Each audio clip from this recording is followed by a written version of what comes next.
What's shaking? Hey, I'm Rick Jordan, and today we're going all in. All right, today I'm so pumped because this is an organization that I support myself, the Unstoppable Foundation, and I have on with me today the CEO, who is also a best-selling author of 2 books, Unstoppable and Unstoppable Women, which I especially want to talk with her about the second one, and an international speaker featured on the Oprah Winfrey Show, which is just badass to begin with. Cynthia Kersey, welcome to the show. Thank you. It's so good to see you. And thank you for all your great support. Oh, my pleasure. I'm so excited because when I found out, really, as we know, through our mutual friend, David Meltzer, who's on the board, right? And he introduced me to your entire foundation and some amazing people of your foundation. And I'm just really blown away by these enrichment centers in Kenya. Could you tell me a lot about those? And then I want to dive into you personally too, because this is what got me excited to begin with, right? About Unstoppable. Yeah. Well, you're kind of jumping. I'm jumping way ahead. This is what I do. Yeah, you're jumping way ahead because I think the bottom line is we're looking for how do you help vulnerable communities sustain themselves? So obviously you have to provide access to education, clean water, healthcare, training for the parents to generate an income so it's self-sustaining. And these enrichment centers really is that place where we focus on the parents. Because while the children are getting an education, the families have been left behind. And at the end of the day, our goal is to work ourselves out of a job, right? So the enrichment centers provide a VSLA, it's a savings and loan, teaches them how to generate an income, teaches them how to have an entrepreneurial mindset, all of the things that are necessary for them to be able to lift themselves out of poverty and make it a sustainable solution. Yeah, with Kenya, because they're only in Kenya right now, right? That's the country that you pretty much support 100% with the enrichment centers?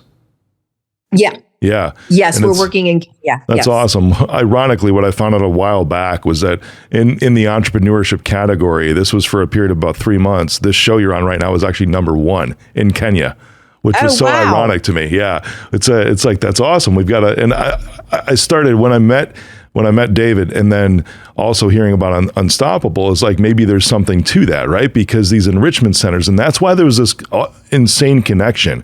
And like first I couldn't believe it, right? I'm like, there's entrepreneurs in Kenya, because I didn't know much about the country at the time, except that I think, and correct me if I'm wrong, it would be considered a third world country, correct? An impoverished country. It's a developing country for sure. For sure. Right on. Mm-hmm. So when I heard about the Unstoppable Foundation and what you're doing with these enrichment centers, I'm like, I have to get involved, and I'm hearing now from you even something more that I didn't know with the enrichment centers. They support the parents, right?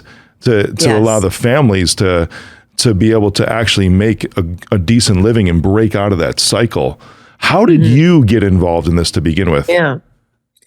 Well, it's interesting because it really started with a challenge in my life, kind of turning pain into a purpose. And I was writing my first book. It finally got published. I'm an unknown author. That's a whole other journey, right? Just getting a book published. But the book comes out a year and a half into the book. I'm living my purpose, helping people live unstoppable lives. And my 20-year marriage ended. And I was devastated. It was more like an identity. I felt like I'd been married my whole life. And I talked to my mentor, Millard Fuller, who was the founder of Habitat for Humanity. And I told him what had happened. He was actually in my first book.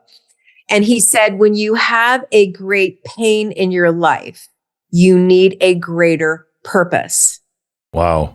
And I had quit my job, cashed in my entire life savings to write my first book. But that wasn't bigger than my pain. And so as I started looking at it, he said, well, why don't you build a house for a family in need? And I thought, well, how many houses would I need to build to offset this pain in my life. Wow. And I'd never built one house before. A house was $2,000 in Nepal. Did I mention Nepal? We decided I didn't mention that part. But he had just gotten back from Nepal, and it was just this most beautiful area, but also one of the most impoverished nations of the world. So he's like, why don't you build a house in Nepal? And that was $2,000. And as I thought about it, I thought, well, maybe like 5 houses that's 5 more than I'd ever done. And really checked in. It's like, no, and then I thought 10 houses and then 50 houses. And it wasn't until I got to the number 100 houses that felt bigger than my pain. So that year, Rick, while I'm speaking, my eyes are so swollen from crying, I could barely open them, right? When I'm speaking at all these conferences, but I would think about these families that didn't have a simple, decent place to live. And that kept me going. And so that year I raised $200,000 just speaking at events, and took 18 people to Nepal the following year. And we worked on the first 3 of the 100 homes that were subsequently built. And what happened was I thought I was doing something great for them. You know what I'm saying? And what I realized is that my life changed. I got a purpose again. I got new inspiration for my life. And what I hadn't counted on is I made more money that year selling a $14.95 book than I did at a corporate job. I'd sold a $30 million account, so I was making a very strong 6-figure income. And that was the beginning of my curiosity around giving and receiving, this law of giving and receiving. That's, I swear, I mean, whether you're spiritual or not, right? Because that gets into a lot of like you reap what you sow. And having a spiritual background myself, right? A lot of our listeners do and don'ts, but clearly I believe in God. He's the number one source in my life. And there's this principle though, I mean, outside of even spiritualism, religion, anything else, it just seems to happen, doesn't it?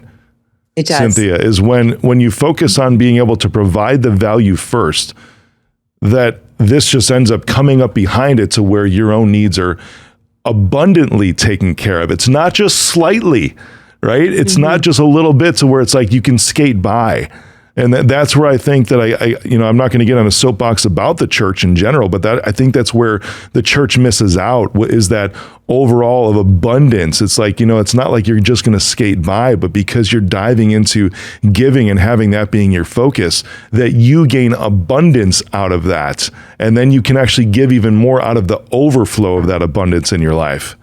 That's how it works. It's like we've all been, maybe all of us, many of us have been raised with the scripture, give and it shall be given unto you. And and it doesn't matter if it's money, it could be time, it could be, resources, but it doesn't say wait until you have more time, more love, more support. It's give, and giving activates receiving. And I've learned this through spiritual teachers. We've talked, for centuries, they've talked about that. Lao Tzu, I love his quote. He said, the wise man does not lay up his own treasures. The more he gives to others, the more he has for others.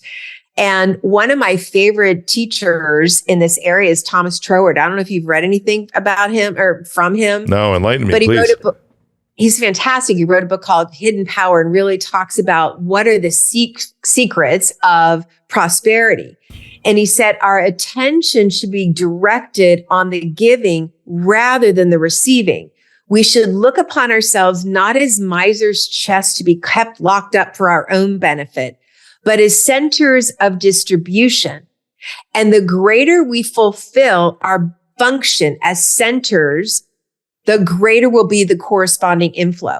So it's exactly what you said. We are simply centers of distribution. And when we look at how we're giving, I don't know if you've heard of Reverend Ike, but he has a mantra that I really love. And it's this: every dollar I circulate enriches me and returns to me multiplied. So whether I'm paying for someone to clean my house or cut my grass or a tax bill or whatever, we see ourselves as a center of distribution. And when you have that consciousness, you're blessed. It's like, oh, I'm so grateful I can help this person. I'm not always trying to get the cheapest price. Bob Proctor was my mentor and dear friend for many, many years, 25 years. Well, that's phenomenal. And he said he never tried to get the cheapest, best deal. Like, it was never about that. It was always about a win-win. And when you come from that place, you feel richer, you feel more abundant, and it allows us to circulate even more. Yeah. I know we got on a pretty emotional and like passion tangent there. I'm thinking back to your 100 houses, right? And you started telling the story on how you got there and you built the first 3 after speaking all over. And right. Also what gripped me was that 100 houses, it took that many to get to the point to where it felt like you kind of squashed your pain. What was that timeline from the first 3 to 100? It was 1 year that I raised the money. So I raised it in 1 year. And then I took a group of people over there and we helped build the first 3 of the 100 that were built the next year. So, I feel like so many people go through challenges, right? It could be the death of a loved one. I mean, it could be an illness. I mean, there's so many things where you think, it's your loss of identity or financial situation. And I love the concept of finding something that's bigger than your pain, because it allows you to focus on creating something versus what was, you're staying in the problem. And it was a big transition for me. And Rick, every time I would think about those families that didn't have a simple, decent place to live, it got me off of thinking about myself. Yeah. Because I literally bought my own home that year. I was fine. I may have been grieving, but my physical needs were met. And so many people don't even have their physical needs met. And thinking about that purpose, it enlivened me. It inspired me. And like I said, it gave me a purpose that really catapulted me to a whole different level and path in my life. That's incredible. So as I'm following you in the timeline, you built the first 3, but then within the next year, it was the next 97 to make it to 100. That's right. They built it. So amazing. It's Habitat for Humanity. Yeah. That's right. They built them. Yes. It's 100 homes in a year. That's absolutely incredible. In a year. I think even that's a testament. That's what really kind of gripped me was this timeline, because I didn't think it would be like, oh, this took me 10 years. We were doing 10 homes a year. It's like when people finally make that shift, right? And you had a purpose. You had almost like which is interesting, right? You had a trauma that was almost driving you, a pain in your life. Oh, yeah. I think everybody in this world has a deep-rooted pain. Agree. Yeah, and that's, I did, right? The death of my dad when I was 16, and that was a deep-rooted pain to help provide for a lot of other people in this world, and it still continues to drive me, even though I've dealt with the trauma and I've dealt with the emotions behind that, it still continues to drive me. But at this point, it just becomes, you get stuck in this, and I say stuck in a good way in this scenario. Normally, I always talk about entrepreneurs, oh, you're stuck, that's bad, right? No, this is like you're stuck in that perpetual cycle of giving and receiving, and it just continues to amplify and become exponential and just even emergent into different areas. So everyone that's listening, I want you to grasp onto what Cynthia is saying right now, because that was only a year, right? Think about it, and that was starting from scratch. Right? Nothing. And I'm a brand new author. I don't have a list. I didn't know people that had a lot of money, but I had a purpose that was bigger than my pain. And I started with that. It's like, start with where you are with what you have. And so I'm this new author. I'm speaking on stages. And it wasn't like a big, huge ask. It was at the end. I learned one thing from Mary Morrissey. She calls it a FINO invitation. Feel invited, not obligated. So it was just sharing something at the end of my presentations. And if people felt inspired, I invited them to give. And what I found, and you know this for yourself, people are looking for ways to contribute. They want to make a difference. They want to know that what they're doing really matters. And if you give them a way to do that, people say yes. They just do. They absolutely do.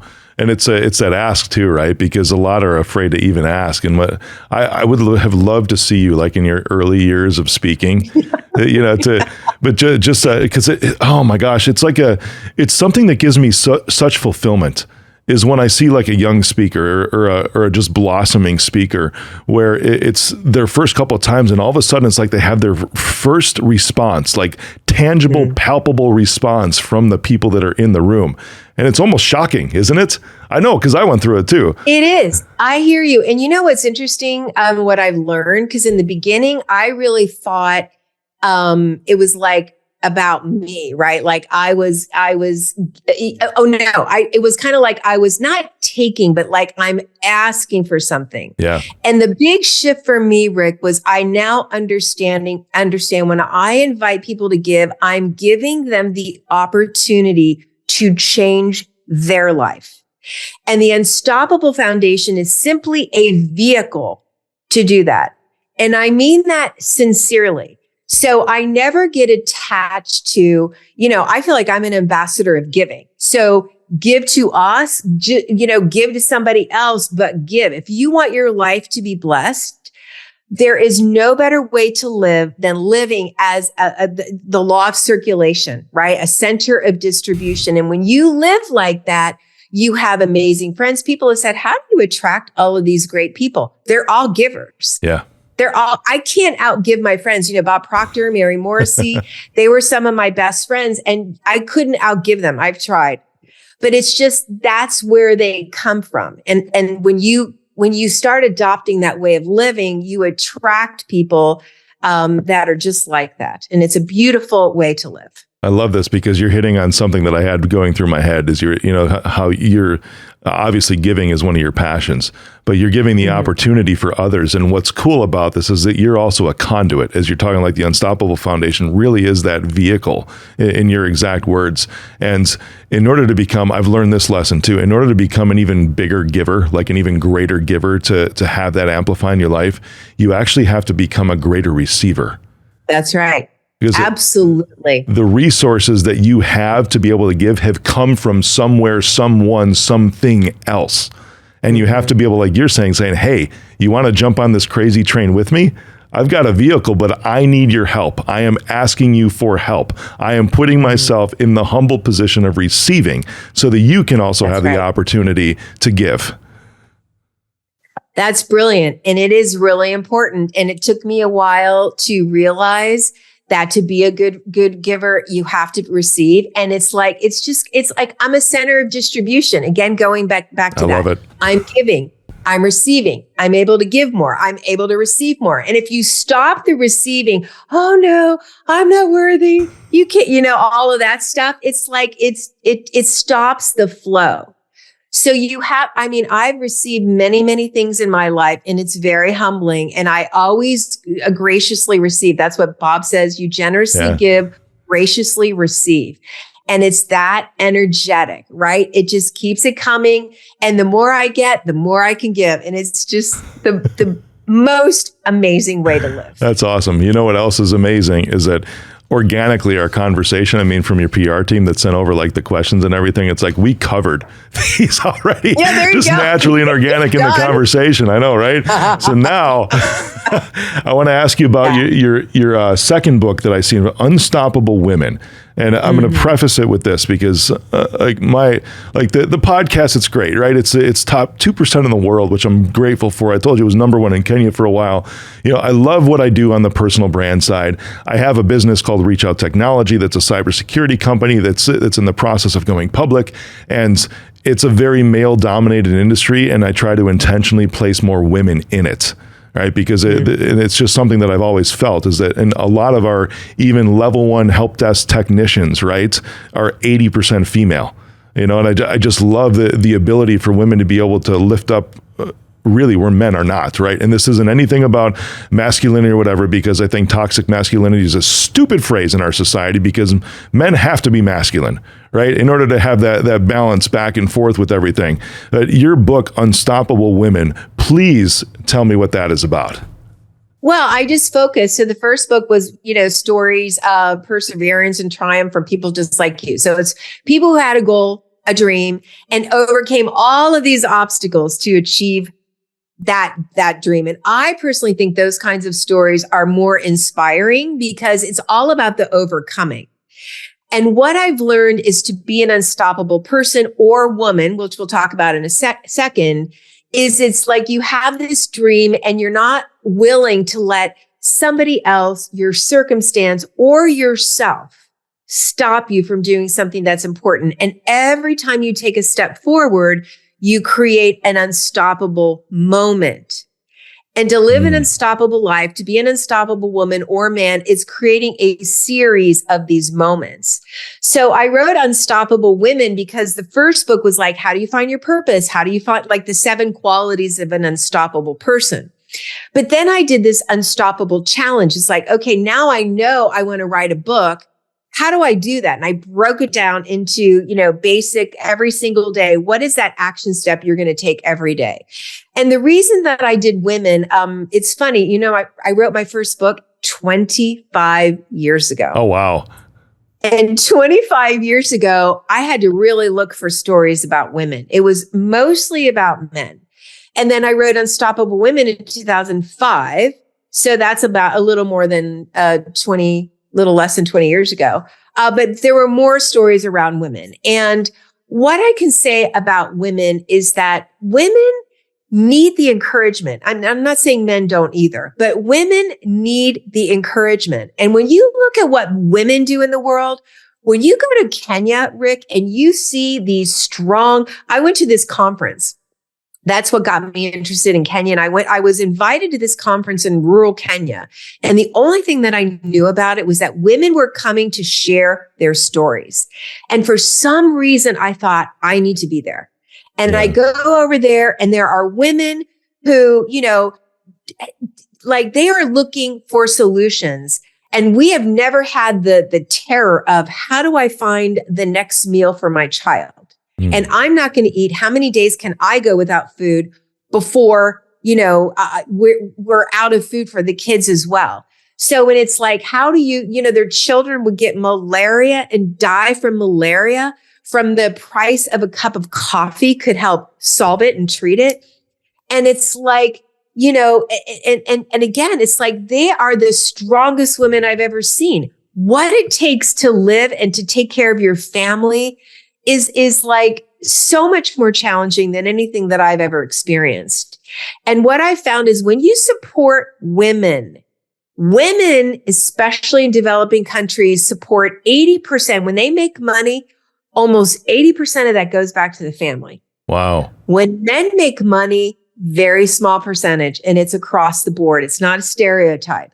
So when you're helping women lift themselves up, you're helping entire families. Intriguing. Your stat there is very interesting to me because I'm grasping onto this, and as you're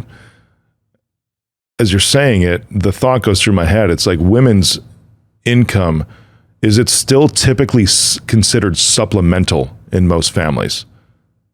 Well, when you look at in Kenya, I don't think in the US that's the case because I think women, you've got to have 2 incomes. Oh, sure. But when you go to developing countries, in the beginning, when we go into these communities and we're doing the 5 pillars, right? Education, clean water, healthcare, nutritious food, and training for the parents. In the beginning, we're totally focused on the women. And because the men kind of poo-poo the whole idea, and then they start seeing their women rise up and they're earning money. I mean, we have these village savings and loan where women have saved money. It started like buying shoes for their kids or very basic things. Now they're like saving money. They bought their son a motorbike or they bought a home that they could rent out. I mean, I was hearing things I'd never heard before. And these are very developed groups of women in very vulnerable populations that have figured it out. Like they put money in a pool, people, loan money, they borrow money, and then they pay it back. And they are supporting each other to create a better life for themselves and their families. That's incredible. I can see what you're saying, how it differs very much in the U.S. versus developing countries as far as that goes. Right. And nowadays, I mean, we know in the U.S. is that most families, at least in the middle class, are dual income households, just because it has to be. Right. That's kind of where things are at, especially in today's economy with where things are. It's I hope that changes very, very soon. But that's interesting because let's go back to Unstoppable Foundation and finish it off there, because I want people to know how they can get involved. I'm a big supporter. I mean, even the events that we're looking at doing with our dinners, we're featuring Unstoppable as a benefactor. Thank you. You know, it's just exciting to me. And I want everyone to know how to get involved. Just grab everybody's hearts here as we wrap up. All right. Well, thank you. So, I went to that women's conference and I learned, that women, for example, learned about all of these challenges that they were experiencing. And at first I felt such empathy and then I just got pissed off.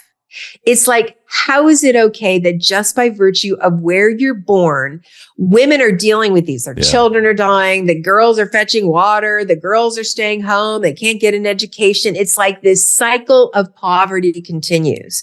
And so what when I was leaving, they kind of joined me. We were dancing. I literally fell in love. I felt like I was in heaven and that nothing was missing.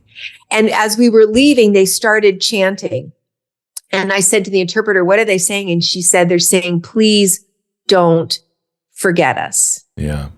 And I thought, who am I? Like, this problem is bigger than me. It's been going on for longer than I've been on this planet. What can I do? So I decided to do one thing. I was turning 50 and I thought I'm going to turn my birthday into a fundraiser. And Bob Proctor was there and Debbie Ford and, all sorts of people.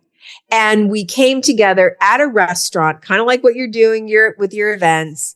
And I literally invited them to give. We raised $80,000 and that helped fund 2 schools in Kenya. Wow. And that people were thanking me for the opportunity to give. And that was the beginning. Then I thought, what can I do that's meaningful? And I started to do research and I learned that well-intended organizations are building schools in developing countries and in Kenya. And in 5 years, they're empty. And I'm looking at why are they empty? And it's like, they're empty because if you're not providing clean water, little girls aren't in school, they're fetching water. If you don't provide access to nutritious food, kids are sick, they're hungry, they're malnourished, they can't concentrate. If you don't provide access to healthcare, kids get sick. Again, they're not in school. And if you don't provide a way for parents to generate an income, it will never be sustainable. So I thought, great. Not only do we, need to build a school, but we've got to do all these other 4 things. So I found a partner in Kenya. We came together. We created a model called Sponsor a Village. And over the last 15 years, we're impacting over 500,000 men, women, and children. They're getting the tools to lift themselves out of poverty forever. So it's literally, I was just in the Masai Mara 2 weeks ago. We are in 17 communities who've completely transitioned on their own. They don't need help from outside anymore. And that's part of that income pillar, right? That's the part of what we're providing so that parents can continue to support their kids to stay in school. And so what keeps me up at night and why I continue to speak is while we've impacted nearly over 500,000 people, there's still thousands and thousands and thousands of children that are waiting. Yeah. And they're waiting to go to school. And while they're waiting for, nutritious food and access to healthcare, children die. So it's like, we've got a provable model. All we need is to find people like you who want to give, who want to make a difference, and they can see the results. So that's what we do. I talk about helping take the next community off the waiting list or building these enrichment centers, which is what you're a part of. We're helping create a sustainable solution so they never need charity again. Wow. I'm blown away. Where can everyone join up to join this fight with you, to give, to have the opportunity to be along this ride with you? Thank you. Well, they can go to unstoppablefoundation.org and they can learn more about it.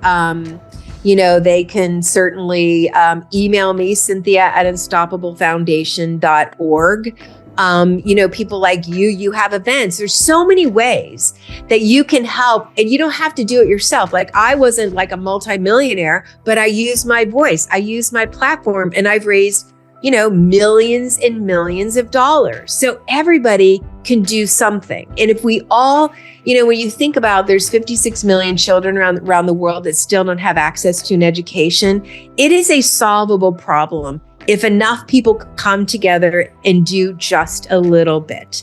So I would invite them, go to unstoppablefoundation.org. $1 a day supports an entire family, a child and a family for an entire year with all 5 pillars.